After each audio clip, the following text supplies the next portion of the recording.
Indian individuals contains about 20 to 30 gram of lipid per day.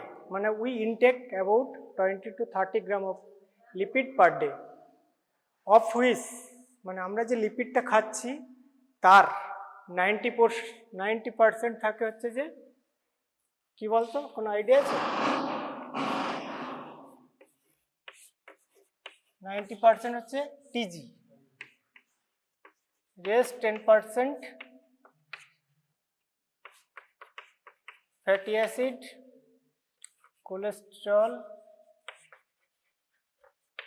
ester, phospholipid. Hey, main ye. What is the full form of TG? Triglyceride. ঠিক আছে, গেল। তাহলে আমরা যে lipid খাচ্ছি তার 90% থাকে আমাদের ট্রাইঅ্যাসাইল গ্লিসারল। ইয়ে মনে আছে, স্ট্রাকচার মনে আছে? হ্যাঁ,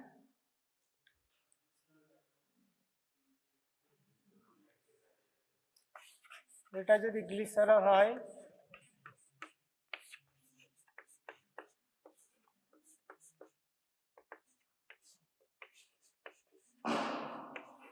এটা গ্লিসারল তো, হ্যাঁ নাকি?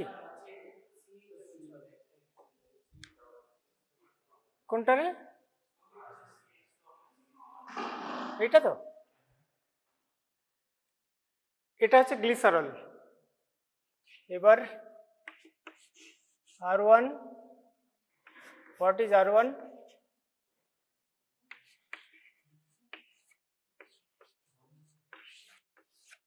R1, R2 and R3 are the fatty acids that are being binding with the glycerol and they form triacyl glycerol বা TG short form. It is the main bulk of the food. তার মানে আমাদের main purpose হবে এটা কি করে digestion হয় এটাই পড়ানো। ডাইজেশন কথাটার অর্থ কি, মানে ডাইজেশন বলতে কি বুঝি আমরা, কি ব্যাপারটা কি? হ্যাঁ, তার মানে আমি যে কামড়াইয়া কোনো জিনিস ছোট করছি সেটাও মানে পার্ট অফ ডাইজেশন, তাই তো? ধর আমি যে খাবার খাচ্ছি সেটাকে ছোট করছি, এর উদ্দেশ্যটা কি? ছোট করার উদ্দেশ্যটা কি? হ্যাঁ না, হ্যাঁ সেটা তো ঠিক আছে, তার আগে হচ্ছে যে ডাইজেশন করতে হবে, অ্যাবজর্পশনটা তো পরে। মানে অ্যাবজর্পশন কোথায় হয়? ইন্টেস্টিন। তো তার আগে তো অন্য জায়গাগুলো আছে, যেমন মাউথ আছে, একটা হচ্ছে যে স্টোমাক আছে। তো এই জায়গাগুলোতে ফার্স্ট পার্ট হচ্ছে ডাইজেশনের হেল্প করবে। সারফেস এরিয়া যত বাড়বে, ক্রাঞ্চিং করার অর্থ কি? ছোট ছোট ভাগ করছিস, ছোট ছোট ভাগ করার মানে তার surface area, action surface of the enzyme is increasing. তার মানে এনজাইম বেশি এরিয়ার উপরে কাজ করবে, তাড়াতাড়ি ডাইজেশন হবে। Main purpose is to digest the product quickly. তাহলে নাও এটা গেল। আচ্ছা, লিপিডের ফাংশন কি? আচ্ছা, এখানে একটু বলে দিই, এই R1, R2, R3 যেগুলো পরবর্তীতে খুব কাজে লাগবে, R1, R2-র উপর ভিত্তি করে আমরা R1, R2 বা R3 ফ্যাটি অ্যাসিড ক রকমের আছে অ্যাকর্ডিং টু কার্বন অ্যাটম? হ্যাঁ হ্যাঁ, কার্বন অ্যাটমের উপরে নির্ভর করে। কেন আমি কথাটা বলছি, এটা কাজে লাগবে আমাদের পরে। আমি কথাগুলো ইউজ করব এরকম, মানে ফুল ফর্ম আমি ইউজ করব না। এটা হচ্ছে short chain fatty acid, next হচ্ছে মিডিয়াম চেন আর লং চেন, আর ভেরি লং চেন আছে। আমাদের purpose up to long chain fatty acid. তো শর্ট চেন ফ্যাটি অ্যাসিড কোন কাদের বলো? কটা কার্বন থাকলে শর্ট চেন ফ্যাটি অ্যাসিড? হ্যাঁ, 2 to 6। নেক্সট মিডিয়াম 8 to 14 বলা আছে। 16 বললেও খুব একটা অসুবিধা নেই, কারণ 16-এর উপরে গেলে আমরা বলছি লং চেন ফ্যাটি অ্যাসিড। আর ভেরি লং চেন ফ্যাটি অ্যাসিডের জন্য অনেক বই বলছে 22, অনেক বই বলছে 24। এইটা না বুঝলে পরবর্তীতে বুঝতে অসুবিধা হবে, কারণ হচ্ছে আমি এরপরে ইউজ করব টার্মগুলো শর্ট চেন, মিডিয়াম চেন আর লং চেন, কারণ বারবার তোর ওই ফুল ফর্ম বলাটা মুশকিল, ঠিক আছে? এই জন্য মাথায় ঢোকাতে হবে এটা। ঠিক আছে, যখন ট্রাইগ্লিসারাইড 3টে ফ্যাটি অ্যাসিড ধর শর্ট চেন হচ্ছে, তাহলে আমরা সেই ফ্যাটি ট্রায়াসাইল গ্লিসারলকে বলবো short fatty acid of short chain, triacyl glycerol of short chain fatty acid, ঠিক আছে? এই ধরনের যে ফ্যাটি অ্যাসিডগুলো থাকে সেগুলো সাধারণত থাকে হচ্ছে মিল্ক প্রোডাক্টে, সেগুলোকে শর্ট চেন ফ্যাটি অ্যাসিড থাকে, ঠিক আছে? আর মিডিয়াম চেন থাকে কোকোনাট অয়েল আর মাদার্স মিল্কে, আর লং চেন ফ্যাটি অ্যাসিড থাকে অ্যানিম্যাল ফ্যাট, ঠিক আছে? আচ্ছা, এক্সাম্পলস অফ লিপিড বল তো দেখি, কয়েকটা লিপিডের এক্সাম্পল বল, বল কি রে? যা দুধ টুধ যা খাচ্ছিস সবই তো লিপিড, তুই পেস্টি ফেস্টি যা খাস সবই লিপিড, ঠিক আছে? এই গেল। আর function of lipid, most important function of lipid কি? হ্যাঁ, ইনসুলেশনটা one of the function of lipid, but most important কি? সেল, হ্যাঁ, স্টোরেজ অ্যান্ড হচ্ছে তুই যেটা বললি সেল মেমব্রেনের structural component, that is the most important function of the lipid.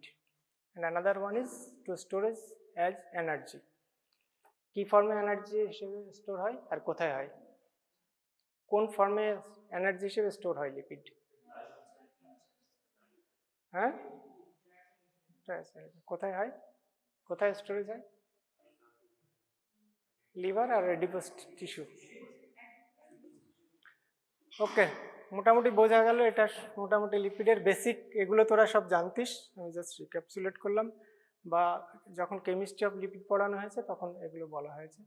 Now I am coming to digestion. Digestion তোরা জানিস, তবু একটু ইলাবোরেটলি আর কি জানতে হবে। আচ্ছা, now what are the enzymes that is associated with the lipid digestion? আমি একবার নামগুলো বলে দিই। লাইপেজ, লাইপেজ ক রকমের আছে?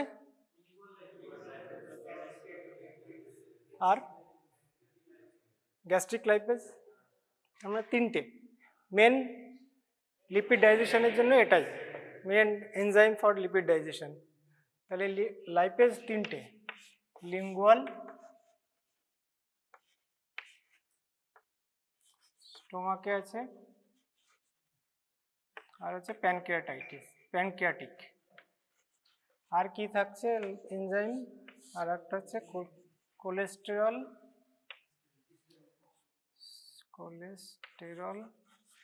Esterase.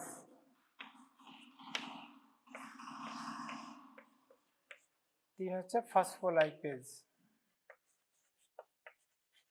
These three enzymes are mainly associated with the lipid digestion.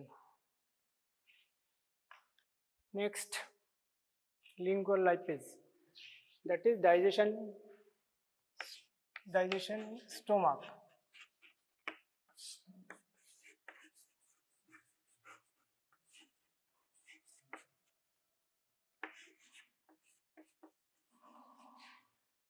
As soon as we intake the lipid, the salivary or saliva that contains the lingual lipase mix with the lipid or food, then the function of the lingual lipase starts. ঠিক আছে? The lingual lipase is acid stable. কেন কথাটা বললাম? খাবার quickly passes to the stomach, স্টোমাকে গেলে যদি acid stable না হয় তাহলে ও ব্রেকডাউন হবে, তার মানে লিঙ্গুয়াল লাইপেজের আর কাজ করবে না। স্টেবল হওয়ার জন্য তার মানে ও স্টোমাকে গিয়েও কাজ করছে, সঙ্গে associated with the gastric lipase.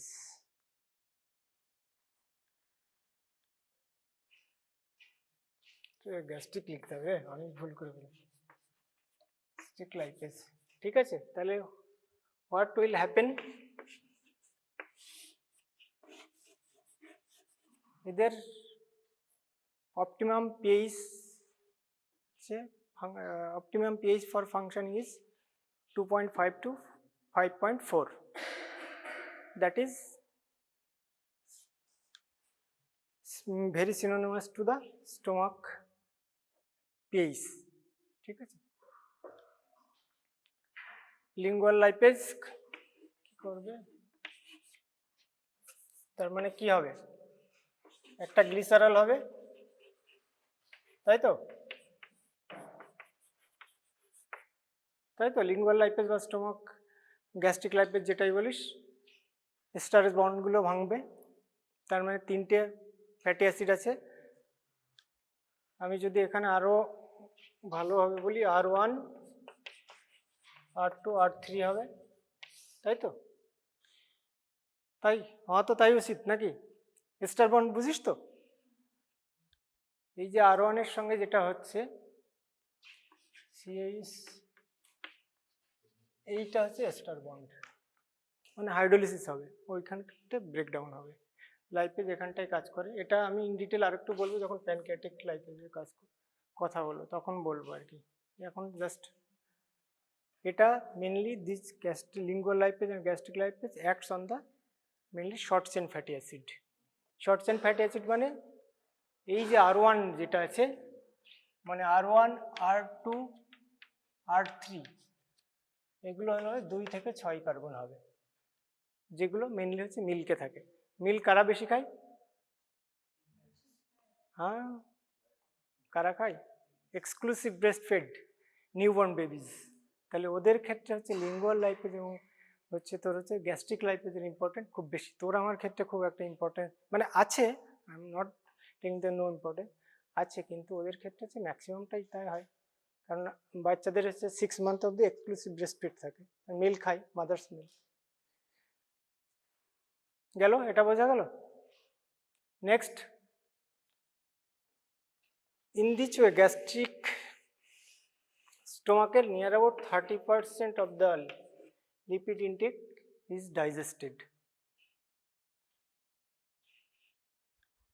এখানে আরেকটা কিছু কিছু বইয়ে যেটা লেখা আছে যে তোর হচ্ছে যে লিঙ্গুয়াল লাইপেজ এবং গ্যাস্ট্রিক লাইপেজ এটা মেনলি এস্টার বন্ড 3 উপরে কাজ করে, কিছু কিছু বই, কয়েকটা বই দেখলাম, মানে যদি ধর 3 উপরে কাজ করে তাহলে আমার কি হবে, 3টা হাইড্রোলাইজড হলো, 1,2 ডাইঅ্যাসাইল গ্লিসারল হচ্ছে, ঠিক কি না, বুঝতে পারলি? আমি যেমন বলেছিলাম যে সবগুলোই ভেঙে যাচ্ছে, এখানেও ওরা বলছে যে শুধুমাত্র স্টার বন্ড 3 উপরে কাজ করে, মানে R3 উপরে কাজ করবে, তাহলে R2 আর R1 থেকে যাচ্ছে, তাহলে আমার কি হচ্ছে, আমার যেটা হচ্ছে 1,2 diacyl glycerol plus R1 free fatty acid, তাই হবে। কিছু বই লেখা আছে, অত ইন ডিটেল দরকার নেই, তোরা এই বললেই হবে, ঠিক আছে। About 33% of the triacyl glycerol or lipids are digested by the lingual lipase and gastric lipase। এই হলো গ্যাস্ট্রিক লাইপেজ মানে stomach of the digestion. Next, intestinal digestion.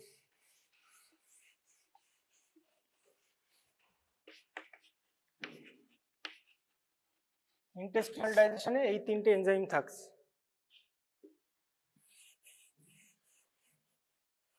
Pancreatic, lingual থাকছে না, গ্যাস্ট্রিক থাকছে না, ঠিক আছে।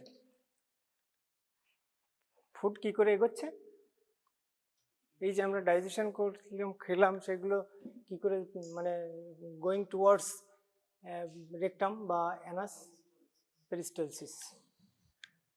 স্টোমাক থেকে, স্টোমাকের পরে কোন মানে কোন মানে কি বলবো তোর হচ্ছে যে জিআই ট্র্যাক্টের কোন পার্ট, ডিওডিনাম। ডিওডিনামে কি থাকে, কি লাগে,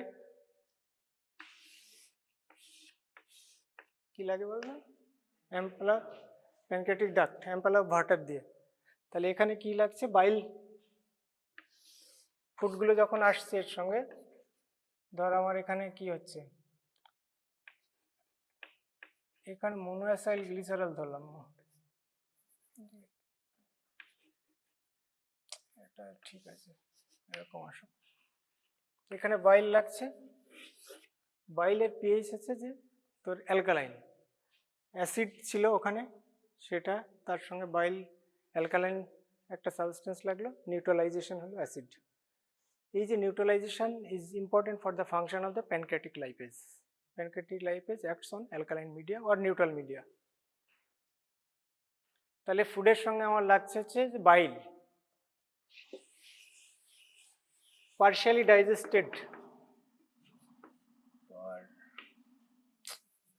partially digested food, lipid আর কি, digested lipid plus bile, এটাকে বলা হচ্ছে emulsification. What is the purpose of this emulsification? That is the increase the surface area for the action of the pancreatic lipase.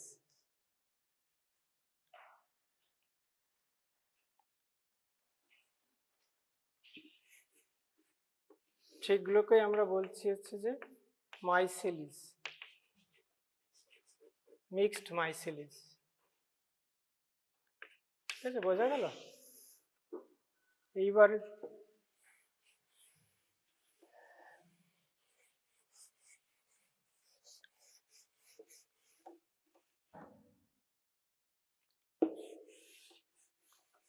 Pancreatic lipase কি করে কাজ করে এইটা একটু বোঝার।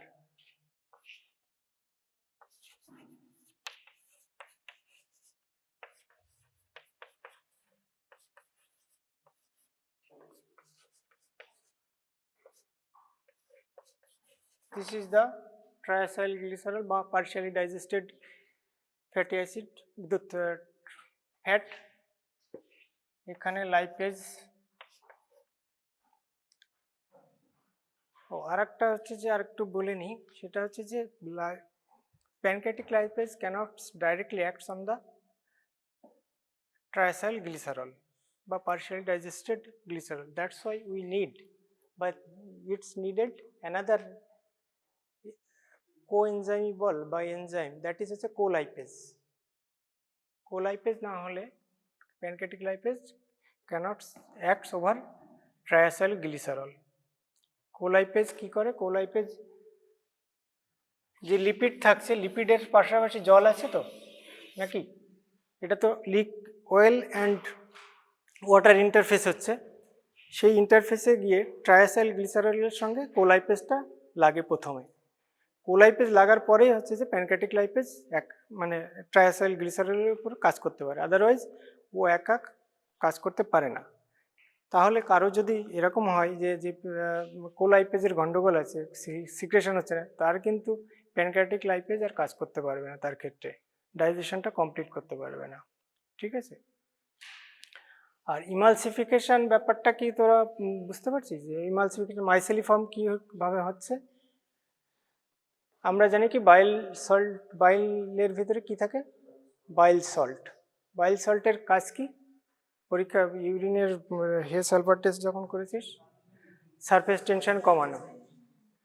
তাহলে ধর একটা বদ্ধ জায়গার ভিতরে অনেকগুলো জিনিস আছে, মানে ডিটারজেন্ট লাইক অ্যাকশন, সেটাকেই বলা হচ্ছে যে তোর এখানে একটা জিনিস আছে সামহাউ, এটাকে হঠাৎ করে এরকম সারফেস এরিয়াটা বাড়িয়ে দেওয়া হলো, তাহলে ওর মানে মলিকুলগুলোর ভিতরে ডিস্টেন্স বেড়ে যাবে, ডিস্টেন্স বেড়ে গিয়ে তারা ছোট ছোট মলিকুলার ফর্ম তৈরি করবে, ছোট ছোট কমপ্লেক্স, স্মল কমপ্লেক্স তৈরি করবে, যেটা আমরা এখানে ক্রাঞ্চিং করে মানে দাঁত দিয়ে কেটে ভেঙে ভেঙে করছিলাম, সেখানে বাইল সল্টের উপস্থিতিতে এটা হচ্ছে এরকমভাবে ছোট ছোট মলিকুলে কনভার্ট হচ্ছে। এই যে ছোট ছোট মলিকুল হলো, তার মানে সারফেস এরিয়াটা বেড়ে গেল।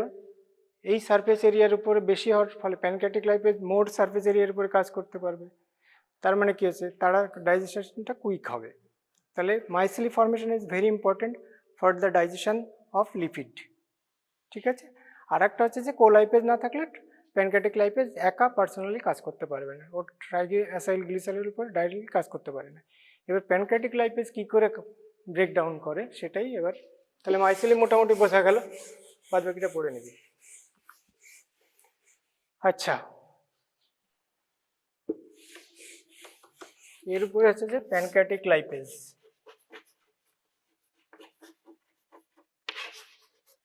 Pancreatic lipase mainly acts on 1 and 2. Pancreatic lipase mainly acts on the star bond 1 and 3.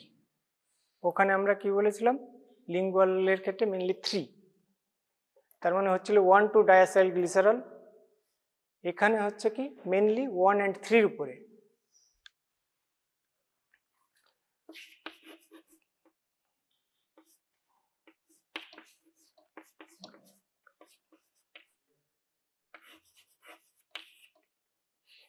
তার মানে এরকম একটা প্রোডাক্ট হবে নাকি? আমি বলছি কি pancreatic lipase acts on R1 and R3, তাই তো? তার মানে R2 থেকে গেল, R2-র উপরে ও কাজ করছে না, ডাইরেক্টলি কাজ করতে পারে না।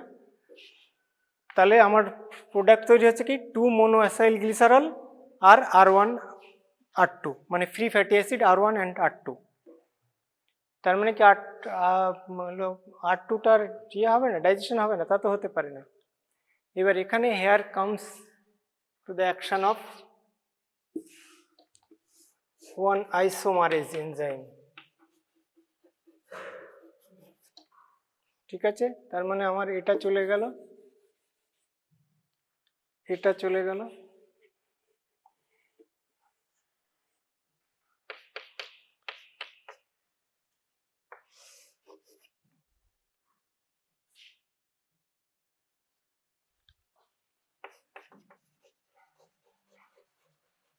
এই 2 পজিশন যে ফ্যাটি অ্যাসিড আছে ওটা পজিশন 1-এ কনভার্ট হয়।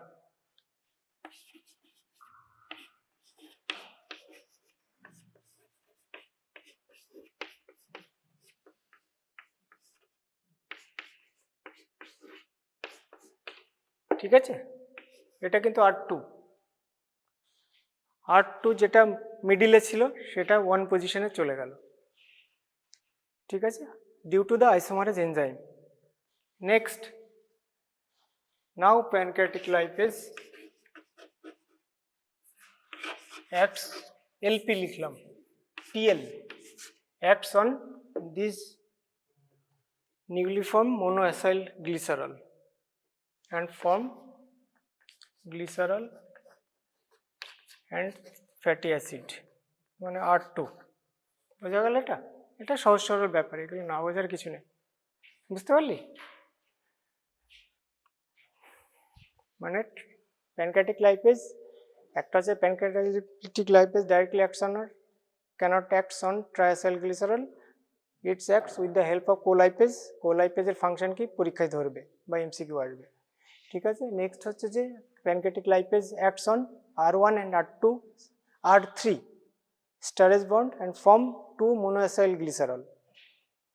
ঠিক আছে, these 2 monoacyl glycerol by the isomerase enzyme converted into 1 monoacyl glycerol, then the pancreatic lipase acts on the position 1 and forms glycerol and R2 তে ছিল সেটা R1 এ গেল, এবার হাইড্রোলিসিসে ফ্যাটি অ্যাসিড R2 তৈরি হবে। এইভাবে আমাদের লিপিড ডাইজেশন হচ্ছে। ডাইজেশনের পরে যেটা তৈরি হয় নিয়ার অ্যাবাউট, এই যে ঘটনাটা কমপ্লিকেটেড, মানে R2টাকে আবার আইসোমারেজ দিয়ে R1 এ নেওয়ার জন্য এটা কমপ্লিকেটেড। তার মানে আমাদের মেনলি তৈরি হয় যেটা এই মোনোঅ্যাসাইল গ্লিসারল, মানে 2 পজিশনের যেটা থাকে আর কি, মোনোঅ্যাসাইল গ্লিসারল তৈরি হয় অ্যাবাউট 70%।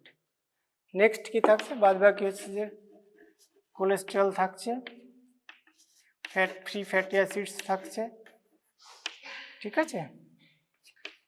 আর ফসফোলাইপেজগুলো বলছি আমি। আচ্ছা, এবার কোলেস্ট্রল এস্টারের উপরে কাজ করবে। কোলেস্ট্রল এস্টারের উপরে কাজ করছে হচ্ছে যে কোলেস্ট্রল এস্টারেজ, ঠিক আছে। কি হবে? কোলেস্ট্রল আর ফ্রি ফ্যাটি অ্যাসিড হবে। সেম ফসফোলিপিডের উপরে কাজ করবে কে? ফসফোলাইপেজ। কি তৈরি হবে? ফ্রি ফ্যাটি অ্যাসিড আর হচ্ছে লাইসোফসফোলিপিড, ঠিক আছে। তাহলে as after the digestion of the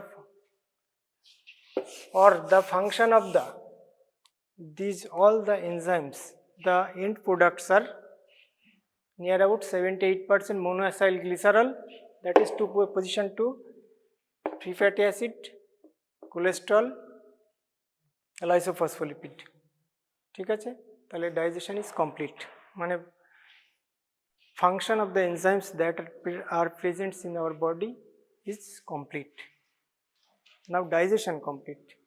এবার next we have to go for absorption.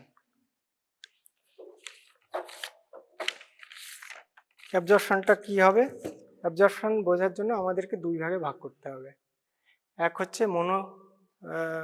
Short chain fatty acid, medium chain fatty acid একদিকে থাকছে, আর একদিকে থাকছে লং চেন ফ্যাটি অ্যাসিড, মানে triacyl glycerol with long chain fatty acid, আর একদিকে থাকছে short chain. তাহলে আমাদের এই যে এই জিনিসটা হচ্ছে,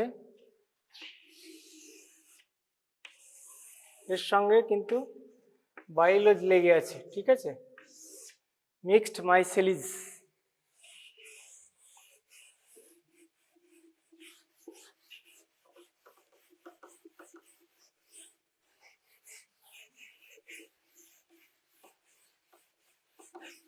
এবার এটা যদি হয়,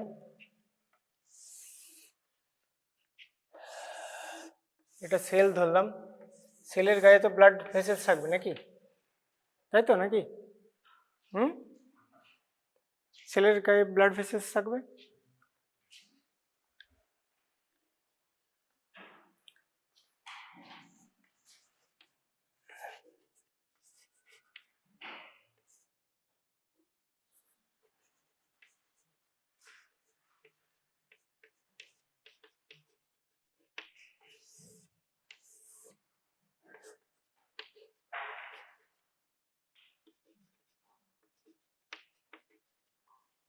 Short chain and long medium chain fatty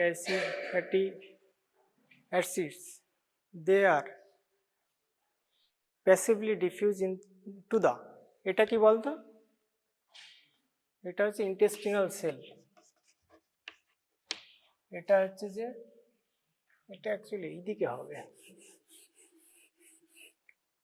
এরকম পোর্শন, ঠিক আছে।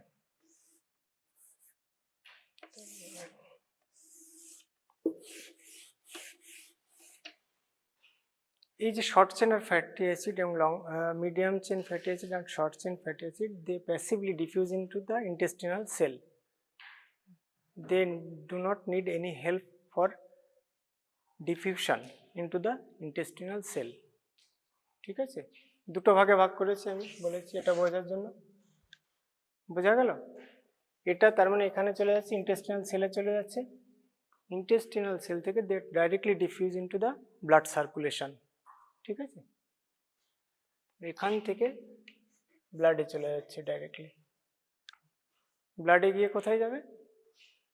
দে আর transported into the liver.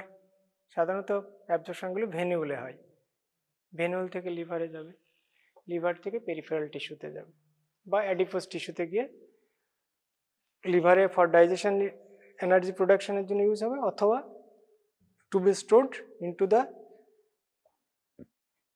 Peripheral tissue, অর্থাৎ অ্যাডিপোজ টিস্যু, ঠিক আছে। Short chain long chain, short chain আর মিডিয়াম চেনটা সহজ সরল ব্যাপার। Passively directly diffuse into the intestinal cell, intestinal cell থেকে they are passively diffuse into the blood, or they goes to blood circulation. এটা গেল শর্ট চেন আর medium chain. Problem is with the long chain fatty acids. These long chain fatty acids, or partially digested long chain fatty acids. Main product is monoacyl glycerol, phospholipid, cholesterol ester, and along with bile salt they form micelles. আমরা আগেই পড়েছি। When this micelles passes through the GI tract, they comes with contact with the intestinal cell. Then these intestinal cells, then they passively diffuse into the intestinal cell. Mycelial formation ওখানে কিন্তু ওরা directly মানে intestinal সেলে diffuse হচ্ছিল। এখানে মাইসেলি ফর্মেশনের পরে ওরা digestion হচ্ছে, মাইসেলি ফর্মেই তো ডাইজেশন হচ্ছে, ডাইজেশন হওয়ার পরে যে কম থাকছে সেটা তো মাইসেলির ভিতরেই থাকছে, সেই মাইসেলির ভিতরে থাকার পরে এখান থেকে ওরা হচ্ছে যে ইন্টেস্টিনাল সেলে যাচ্ছে, diffuse passively diffuse into the intestinal cell. Problem ঘটে যেটা ইন্টেস্টিনাল সেলে ঢোকার পরে, ইন্টেস্টিনাল সেলের যাওয়ার পরে যে ঘটনাটা ঘটে, they cannot after that they cannot directly enter into the blood circulation, যেটা আমরা শর্ট চেন আর মিডিয়াম চেনের ক্ষেত্রে বলছি যে ইন্টেস্টিনাল সেল থেকে ডাইরেক্টলি ওরা ব্লাডে সার্কুলেটেড হয়, মানে transported into the blood circulation. কিন্তু লং চেনের ক্ষেত্রে প্রবলেমটা এখানেই। These fatty acids when enters into the intestinal cells, they undergoes esterification. এগুলো আবার হচ্ছে যে ট্রাইসাইল গ্লিসারল কমপ্লেক্স তৈরি করে।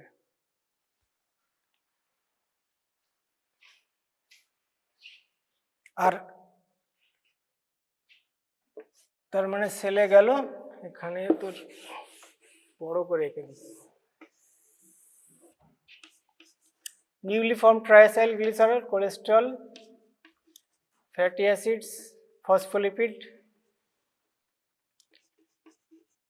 ApoB48, ApoA, these ApoA, ApoB এগুলো সেলের ভিতরে থাকে, ইন্টেস্টিনাল সেলে, they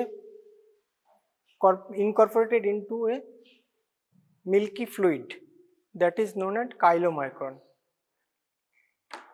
ঠিক আছে, এই যে এই জিনিসটা তৈরি হচ্ছে যেটা ইন্টেস্টিনাল সেলে, এটাকে আমরা বলছি কাইলোমাইক্রন। ঠিক আছে, এই কাইলোমাইক্রনের ইম্পর্টেন্স আছে যেটা পরে বলছি। কাইলোমাইক্রন হলো, ঠিক আছে, এই ঘুমাচ্ছে। তার আগে এখানে তাহলে এই জিনিসগুলো সব ইন্টেস্টিনাল সেলে যেগুলো লিপিড ডাইজেশনের পরে তৈরি হচ্ছে, সেগুলো directly goes into the intestinal cell, but তাহলে বাদ থাকছে কি বাইল সল্ট, বাইল কিন্তু আমাদের ইন্টেস্টিনাল সেলে অ্যাবজর্পশন হচ্ছে না। This bile goes to the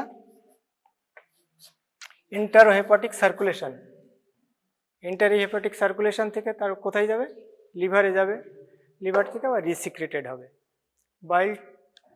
বাইলটা রিসিক্রেটেড হচ্ছে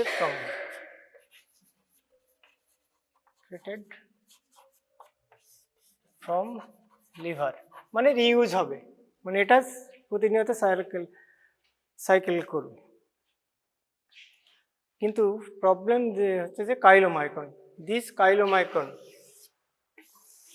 cannot directly goes to the blood circulation, they are absorbed through কি ল্যাকটেলস কি লিম্ফ্যাটিক চ্যানেলের ছোট ছোট। তার মানে এই কাইলোমাইক্রন গোজ টু ল্যাকটেলস থেকে লিম্ফ্যাটিক ড্রেনেজ থেকে ব্লাড সার্কুলেশন। ঠিক আছে, ওখানে ডাইরেক্ট গেছিল। আর লং চেন ফ্যাটি অ্যাসিড এগুলো কী করছে, এরা through formation of chylomicron they are going to lymphatic channel, from lymphatic channel they are going to blood circulation. বোঝা গেল? এবার তাহলে কাইলোমাইক্রনের ফেট কী হবে, ব্লাড সার্কুলেশনে যাওয়াই মানে সে আবার লিভারে যাবে, লিভার থেকে কোথায় যাবে, পেরিফেরাল টিস্যুতে। পেরিফেরাল টিস্যু মানে অ্যাডিপোজ টিস্যু, আইদার এনার্জি প্রোডাকশনের জন্য ইউজ হবে, or either storage energy storage হিসেবে ট্রায়াসাইল গ্লিসারল ফর্মে ডিপোজিটেড হবে এডিপোজ টিস্যুতে। ঠিক আছে, তাহলে মেন গন্ডগোলটা হচ্ছে যে লং চেন ফ্যাটি অ্যাসিডের ক্ষেত্রে লং চেন ফ্যাটি অ্যাসিডগুলো ডাইরেক্টলি মাইসেলির পর থেকে ইন্টেস্টিনাল সেলে যাচ্ছে, ইন্টেস্টিনাল সেলে গিয়ে they forms chylomicron along with the digested lipids along with apoprotein B448 and apoprotein A. These chylomicron goes into lacteals or transported into lacteals and goes to blood via the lymphatic channels. ঠিক আছে, এটা হলো অ্যাবজর্পশনটা মোটামুটি complete হয়ে গেল। কটা বাজে? Next হচ্ছে, এটা বুঝলি তো, বুঝতে পেরেছিস? হ্যাঁ, মাথা মারছি। ঠিক আছে, নেক্সট হচ্ছে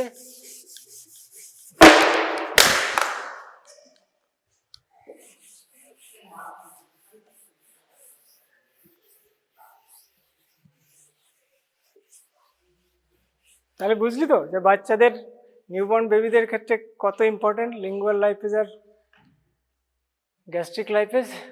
আচ্ছা, এবার ডিজিজেস। আমরা ডাক্তার হচ্ছি, ডিজিজ না পড়লে হয়? তাই তো নাকি? হাসছিস কেন? আচ্ছা, ডিজিজ এলে তাহলে আমার দুটো পোর্শন, একটা হচ্ছে ডাইজেশন পোর্শন, একটা অ্যাবজর্পশন পোর্শন, সুতরাং দুই পোর্শনেই সমস্যা হতে পারে। তাহলে আমি দেখি সেইভাবেই ডিভাইড করি।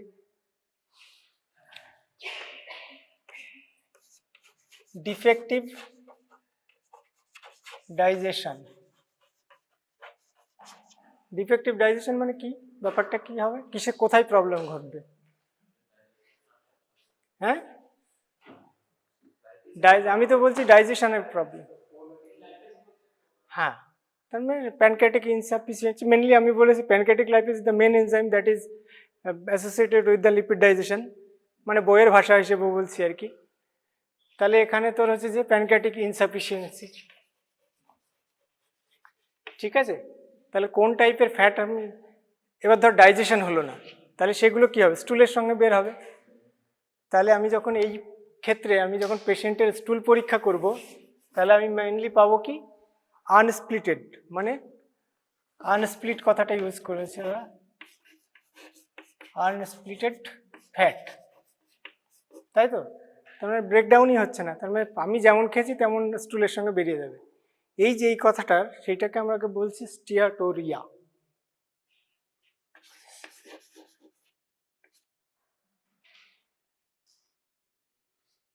এই মেরেছে, আমি তো স্পেলিংই ভুলে যাচ্ছি রে। স্টিয়াটো,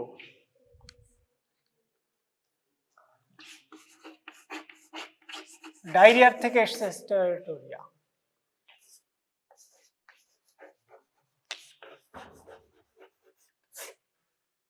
বুঝলি? স্টিয়াটোরিয়া, more than 6 gram unsplitted fat is excreted through the stool per day, then we called it steatorrhea. That is defect in the digestion part. Steatorrhea. Diarrhea শুনেছিস? ডায়রিয়া লুজ মোশন হয়, আর এখানে স্টেটরি ফ্যাট মোশন হয়, fatty motion হয়। ঠিক আছে, এটা গেল। এই হচ্ছে যে একটা, এটা কমন টার্ম, মানে এটা কমন ডিজিজ নয় অ্যাকচুয়ালি, মানে এক ডিজিজ বটে, কে পেয়েছে আমি জানি না। আর নেক্সট হচ্ছে যে absorption defect or defective absorption. এগুলো ক্ষেত্রে কি হচ্ছে? ফ্যাট মানে lipid partially digested or complete digestion হচ্ছে, problem arise with the absorption. তাহলে অ্যাবজর্পশনে কে কে হেল্প করছে? একটা হচ্ছে, ফার্স্ট হচ্ছে বাইল। কোনো কারণে যদি বাইল না আসতে পারে তাহলে অ্যাবজর্পশনটা ইনকমপ্লিট হবে। তাহলে ধর যার গল ব্লাডার কেটে দেওয়া হয়েছে বা বিভিন্ন ইন্টেস্টিনাল প্রবলেম আছে, যেগুলো coeliac disease, Crohn's disease, coeliac sprue, এইগুলো আছে, তোরা পরে যখন ফাইনাল এমবিতে যাবি, এখন টার্মগুলো জেনে রাখ। সমস্ত ক্ষেত্রে অ্যাবজর্পশনটা ডিফেক্টিভ হবে। ঠিক আছে, এক্ষেত্রে আমরা কি পাবো? স্টুলে স্প্লিটেড, মানে ব্রেকডাউন যে ফ্যাটি অ্যাসিড বা ওই মোনোঅ্যাসাইল গ্লিসারল এই সমস্ত পাবো, মানে স্প্লিটেড ফ্যাট পাবো। ওখানে যেমন স্প্লিটেড ফ্যাট পাচ্ছিলাম, এখানে স্প্লিটেড ফ্যাট পাবো।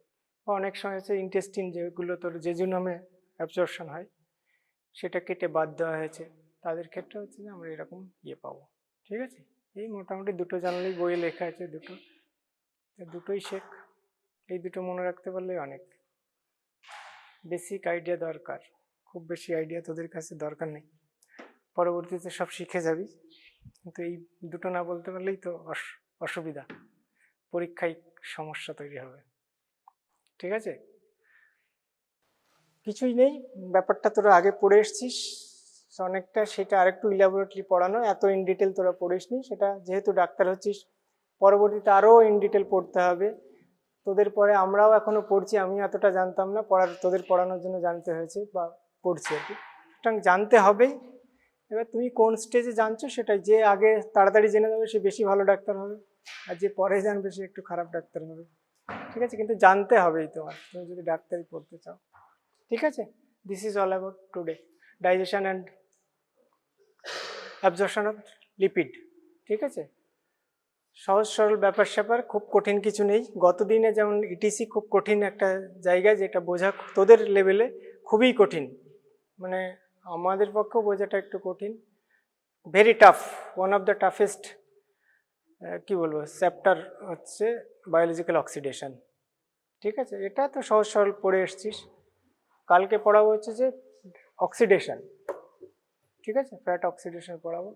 এটা মোটামুটি বোঝা গেল তো নাকি?